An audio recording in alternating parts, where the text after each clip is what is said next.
وحشتوني جدا يا بنات يا حلوين. النهاردة هناخد مع بعض آخر غرزة في المستوى بتاعنا، وبعد كده هنعمل امتحانات وهنعمل تطبيقات ومشاريع بكل الغرز اللي احنا خدناها. طيب كده المستوى الأول بتاعنا خلص، وإن شاء الله يكون استفدنا كلنا فيه. وانا مبسوطة منكم جدا، من اول بنت لاخر بنت دخلت في الجروب كورس الكروشيه. بصراحة انتوا ما قصرتوش، وكنتوا بصراحة في مستوى ممتاز ممتاز ممتاز. كل غرزة كنت انا بشرحها كنتوا انتوا بتطبقوها بكل خطواتها كنظري وكعملي. بصراحة تستاهلوا اكتر من نجمة. النهاردة زي ما قلت ان هو اخر الكورس في السلاسل او الباترون بتاعنا، وهو غرزة العمود بلفة واحدة. وبعد كده هنعمل شوية امتحانات بسيطة مع شوية باترونات، نطبق بقى الغرز اللي احنا خدناها. هنتكلم عن غرزة العمود ابو لفة واحدة. هو ده، واحيانا بيدينا الشكل ده في الباترونات، يعني بيجي على حرف تي بالشكل ده، وبيجي على حرف تي بالشكل ده، يا اما الشرطة كده جاية مايلة، يا اما الشرطة كده جاية زي حرف التي. ده اول حاجة هنتكلم عنها. طيب نتكلم بقى عن ايه هو العمود ابو لفة واحدة. عمود ابو لفة واحدة بينقسم الى جزئين، جزء مكتوب وجزء مرسوم. زي ما قلنا ده الجزء المكتوب، اسم الغرزة بيبقى اسمها عمود بلفة واحدة، اختصارها دال او دي سي، حرف الدي وحرف السي جنب بعض. رمزها الحرف التي بشرطة او حرف التي بشرطة مايلة. القاعدة الأساسية لارتفاع العمود ابو لفة واحدة سوا في اول السطر او في اخر السطر بيبقوا 3 سلاسل. الغرزة دي حرف اللي هي عمود ابو لفة واحدة هي من اهم اساسيات غرز الكروشيه. بنستخدمها في الشيلان، في البلوزات، في البطاطين، نستخدمها في فساتين الاطفال، وهي اطول من غرزة الحشو اللي هي دي، واطول كمان من غرزة النص عمود اللي هي دي. طيب ده بالنسبة للكلام المكتوب اللي احنا بنكتبه في الكشكول. اما بقى الباترون المرسوم وهو زي كده او زي كده او زي كده، خلاص بيدينا اشكال، واحنا خلاص عرفنا الغرز كام غرزة، يبقى حرف ايه، تي ولا اكس ولا ايه. وهنا بيدينا الباترون دوت برضو فيه اختلاف اهو، بيدي لك حرف التي، والارتفاع بتاعها بيبقى في اول السطر وفي اخر السطر. ده السطر التاني بيبقى ارتفاعها كده، ده السطر التالت يبقى ارتفاعها كده. يبقى احنا بنشتغل الاعمدة، وفي اخر السطر في اول السطر بنرتفع، ونيجي في اخر السطر عشان نرتفع للسطر التاني بيبقى فيه برضو 3 سلاسل. طيب نتكلم بقى عن الغرزة بتاعتنا الجميلة دي. احنا مثلا هنعمل 10 سلاسل، وهنزود عليهم القاعدة الأساسية بتاعتها اللي هم ال3 سلاسل. وعشان نخش في السلسلة الكام، هتبقى في السلسلة الرابعة، عشان نعمل ال3 سلاسل ونشتغل فوقيهم عمود فوق كل سلسلة. يبقى بنشتغل في أول بداية السطر 13 سلسلة، ال10 سلاسل الأساسيين وال3 سلاسل اللي هم الارتفاع القاعدة الأساسية. خلاص. طيب هنخش بقى الغرزة رقم كام بعد ما نعمل ال13 سلسلة؟ هنخش في الغرزة رقم 10 عشان هيبقى عندي 1 2 3 4. خلاص.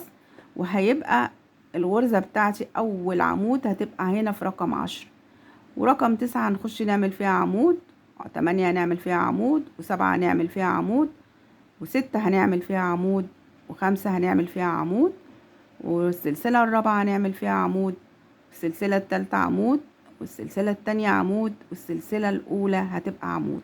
طب أنا عايزة بقى أشتغل الدور التاني، هرتفع ب3 سلاسل فوق السلسلة أو فوق الغرزة العمود اللي هو في رقم 1. طب عشان هخش بقى أعمل عمود هعمله فين؟ هعمله في السلسلة رقم 2 أهي، مش هعمل هنا، هعمل هنا، وهفضل ماشية رايحة جاية لغاية ما أعمل 5 سطور. طيب ده بالنسبة لغرزة العمود أبو لفة واحدة. طب نشوف هنا كده، هنا بيدينا نفس الباترون اللي أنا اتكلمت فيه، عدد سلاسل وبنشتغل ارتفاع 3 سلاسل، وبنشتغل فوق كل غرزة سلسلة هتقابلنا عمود. طب ادي الارتفاع السلاسل، وبعدين بننزل في السلسلة الرابعة نعمل فيها العمود ابو لفة واحدة.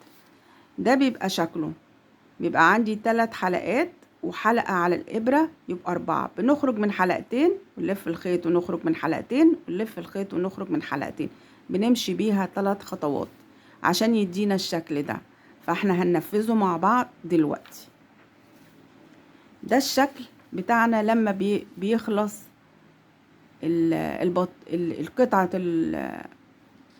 القطعة اللي احنا هنعملها من 5 سطور، بيبقى ده شكلها.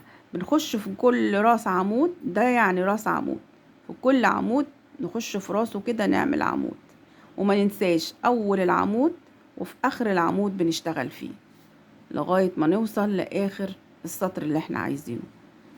ده الصف الاساسي اللي هي السلاسل، ده الصف الاولاني، ده الصف التاني، ده الصف التالت. طيب نيجي بقى ننفذ الوحدة بتاعتنا دي. احنا هنعمل 10 سلاسل.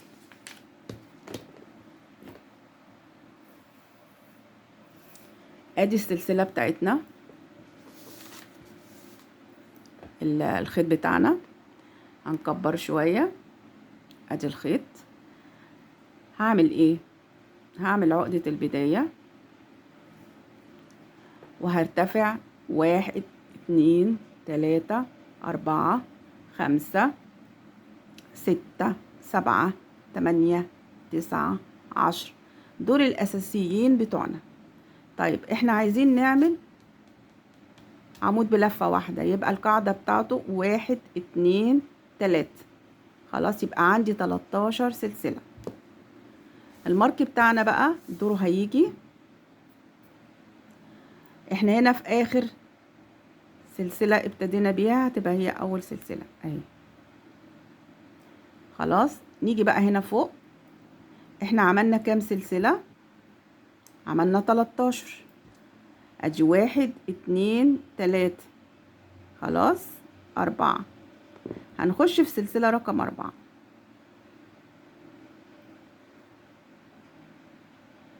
خلاص كده، ادي 1 2 3 4.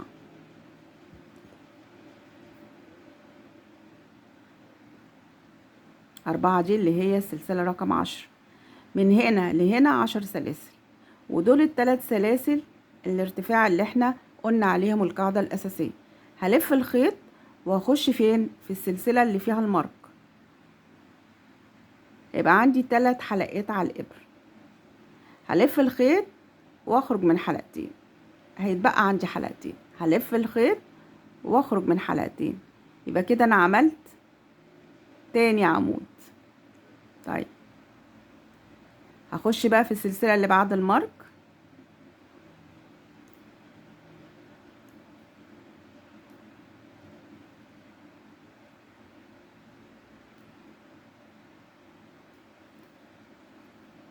اهي عندي 3 حلقات.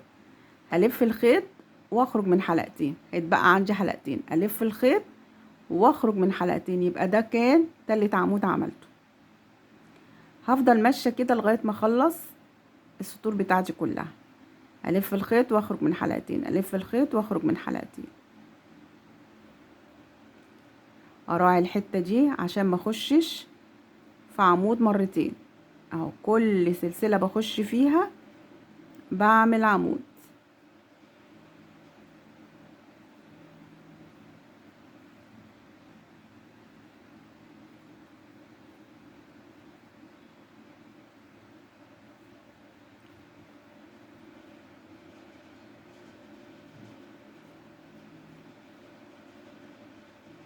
اخر سلسله هيبقى فين اللي فيها المارك اهي.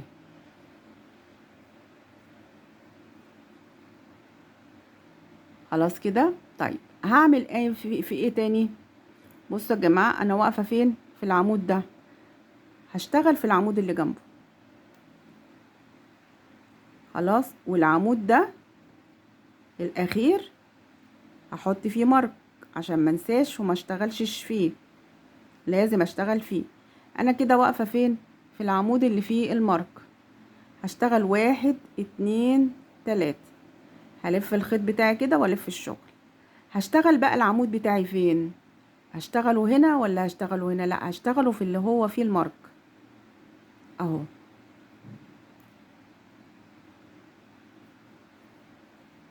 هخش كده في اللي فيه المارك، هيبقى عندي حلقتين والحلقة اللي هي بتاعة العمود. هلف الخيط واخرج من حلقتين، الف الخيط واخرج من حلقتين تاني. هخش في العمود اللي بعد المارك،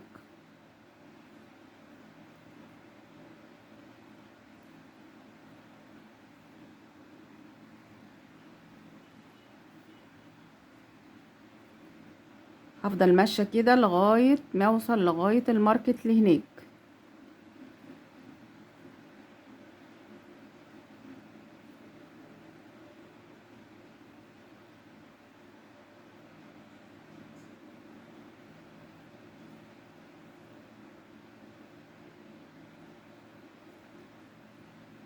شايفين فاضل ايه اللي هو فيه المارك اهو. هلف الخيط واخش اعمل عمود